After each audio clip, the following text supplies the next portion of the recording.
Among the people and tribes of the East, weddings were held for a week instead of a day. During these long weekly celebrations, the guests at the wedding are served and feasted at the expense of the bridegroom and host. Hence, the host family makes great preparations to buy and store food and drinks, that they may furnish their guests for the whole week. In those days, fresh unfermented wine was the main drink used, and the best wine was served first.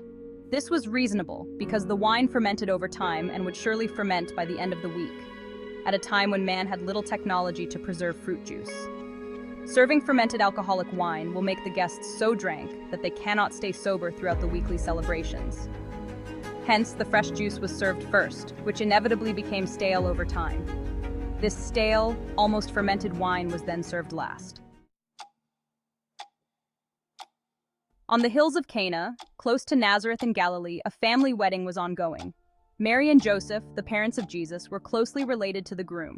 Thus, Mary was directly involved in preparing and executing the marriage ceremony. Jesus, being a family member, also graced the occasion with the first set of his disciples.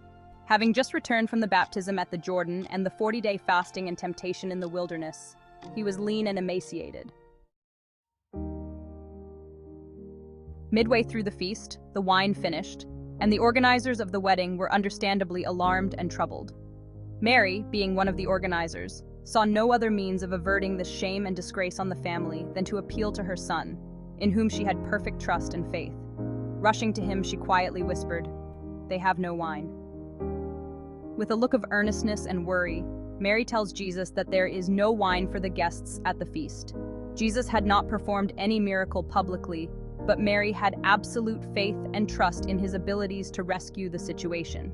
She sent the servers to him for directions, and her faith paid off. Although Jesus gave her no positive response, she went to the servers of the wine and instructed them to do whatever he told them to do.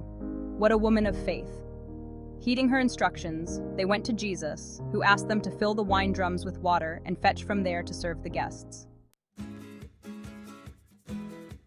When the chairman of the wedding was served, he was surprised and exclaimed, "Every man at the beginning doth set forth good wine, and when men have well drunk, then that which is worse.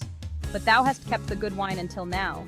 The governor of the feast looked forward to the worst wine, but to his great surprise, it was the best wine, and yet it was served last. Although Jesus told Mary that mine hour is not yet come, her persistent faith gave the wedding guests the best wine at the last days and saved the groom and family from disgrace. This first miracle of Jesus not only shows him to be capable of everything, but rebukes our unbelief and unnecessary worries about the circumstances of life. If we have the faith of Mary, we will realize that with him all things are possible. As we leave 2023 behind and almost complete, what do we see in hindsight? The earlier years were filled with stale, fermented, bitter, and no wine. It was a year of hardship, death, sorrow, unemployment, redundancy, accidents, brutal wars, and strange climatic events. The earlier years were also filled with a pandemic involving Delta, Omicron, and now the Delta-Micron variants of COVID-19. The years of 2019 to 2023 were clothed in infamy. Yet if we only go to Jesus in faith, he will turn this bitter wine into the best wine. The best wine awaits those who will believe and walk by faith. He who saved the day in Cana can also save you from any situation. We only need to move in faith and trust perfectly in his abilities. No matter the situation, Jesus can save us, and he is ever willing to.